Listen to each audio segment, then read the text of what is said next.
असदुद्दीन ओवैसी साहब का जो सोच है, सिद्धांत है, प्रिंसिपल है, वो चाहते क्या हैं।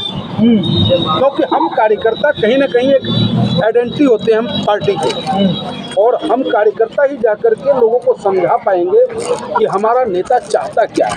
हमारे नेता को लोग मुस्लिम का नेता कहते हैं। अरे भैया, ये वो नेता है हिंदुस्तान में आज वर्तमान की तारीख में, बैरिस्टर ये हैं, पढ़े लिखे ये हैं, ईमानदार ये हैं, बेस्ट सांसद का अवार्ड पाने वाले नेताओं में से हमारे नेता हैं। और जब भी कहीं किसी पे भी जुल्म हुआ हो तो सबसे पहले आवाज़ उठाने वाला कोई नेता है तो बैरिस्टर असदुद्दीन ओवैसी साहब हैं। और देश को आवश्यकता पड़ गई, क्योंकि एक तरफ जो दुकानदार है वो दुकानदार अपनी दुकान सिर्फ इसलिए चलाना चाहता है कि उसके घर ईडी और सीबीआई न पहुंच जाए, और भाजपा की वो मदद कर रहा है। मैं आपके लोगों का आरोप भी तो है कि यहाँ बीजेपी को जिताने की मीटिंग हो रही थी। मैं आपको साफ शब्दों में कह दूं कि भारतीय जनता पार्टी की बी टीम अगर कोई है तो वो इंडिया गठबंधन है। इंडिया गठबंधन आपको साथ में नहीं लिया? नहीं, अरे हमें साथ में नहीं लिया, कोई फर्क नहीं पड़ता। बताओ कौन ऐसा मुस्लिम नेतृत्व है उस पार्टी में? क्या मुसलमानों का वोट चाहिए? मुसलमान नहीं है क्या? महबूबा मुफ्ती मुसलमान नहीं है क्या? किसकी बात कर रहे हैं आप? जो कि एक टाइम में उसी गोद में बैठे हुए थे, वो आप गुलाम नबी आजाद की बात करेंगे जो गुलाम रसूल के गुलाम ना होकर के वो मोदी जी के गुलाम हो रहे हैं। अगर आपको मुसलमान का वोट चाहिए तो मुसलमान का नेतृत्व भी स्वीकार करना होगा। जाइए ना मुजफ्फरनगर, क्यों नहीं गए? क्यों नहीं गए? खूब गए। हमारा सोशल मीडिया, अरे हमारा नेता डायरेक्ट, अरे मेरा जो जिला अध्यक्ष होता है, नगर का अध्यक्ष होता है, वार्ड का अध्यक्ष होता है, वो हमारे राष्ट्रीय अध्यक्ष का अक्स होता है ना, उम्मीद होता है ना। जब वो पहुंच गया तो पूरी पार्टी पहुंच गई। और हमारे नेता ने तो फोन करके उनसे बात की, उन्हें कहा कि आप अपने बच्चों को भेजो, आपके बच्चों को मैं बेहतर शिक्षा देने का काम करूंगा। अब क्या जान लोगे हमारी यार?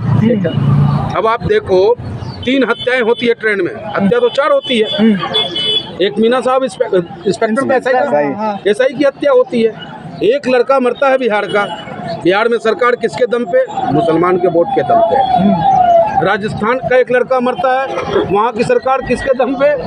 मुसलमान के वोटों के दम पे। और एक लड़का मरता है हैदराबाद का, जो मोबाइल की दुकान में वो काम करता है। वहाँ सरकार में हमारी हिस्सेदारी है।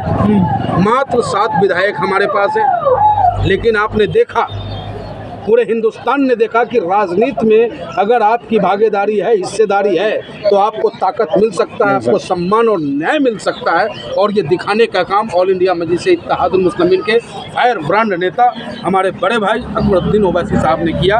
और विधानसभा के अंदर में आंखों में आंखें डालकर विधानसभा स्पीकर से कहा, स्पीकर सर, वो महिला बेवा हो चुकी है, गरीब है, 3 बच्चे हैं, उनके लिए सरकारी नौकरी की मांग आपसे ऑल इंडिया मजलिस-ए-इत्तेहादुल मुस्लिमीन करता है, सरकारी फ्लैट की मांग करता है, बच्चों को कंपनसेशन की बात करता है।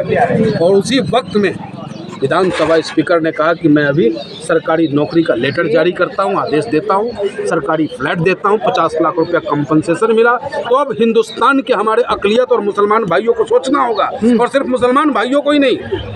अरे भैया, भाजपा वाला विधायक न जाने कितने हिंदू गरीब का मकान कब्जा कर लिया, उसका भी दर्द ढूंढ लो। यहाँ तो ये वो लोग हैं कि हिंदू मर जाए या मुसलमान, इनको अपने सत्ता से मतलब है और कुछ नहीं है। और हमें में ऑफर मिलेगा तो जाएंगे, मतलब ही नहीं है भाई। हम चोर चोट्टा के साथ कहाँ जाएंगे भाई?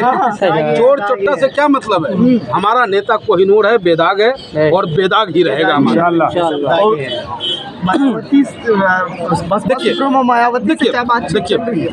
बहन जी का मैं ही नहीं, बैरिस्टर असदुद्दीन ओवैसी साहब भी सम्मान करते हैं। और बहन जी का सम्मान इसलिए करते हैं क्योंकि बहन जी ने अपने नेतृत्व में उत्तर प्रदेश के सबसे दबे कुचले, जिसकी कोई अस्तित्व नहीं था बहन जी के आने से पहले तक, आज भी वो दिन याद किया जाता है कि कनस्तर बांध दिया जाता था, झाड़ू कमर में होता था, लेकिन आज राजनीति में कितनी ताकत होती है, सियासत में अगर आपकी भागीदारी है तो कितनी ताकत होती है, ये अगर सीखना है हमारे मुसलमान भाइयों तो बहन जी से और दलित समाज से सीखो आप, कि उसने बहन जी को नेता माना और आज हर सरकारी ऑफिस में आप जाकर के देखो दलित भाई आपको वहाँ कलम चलाता हुआ मिलेगा, और हमारे जैसा पंडित और ठाकुर जाकर के वहाँ पे बाबूजी राम राम करता है उसे और कहता है साहब इस पर जरा साइन कर दीजिए, जरूरी काम है।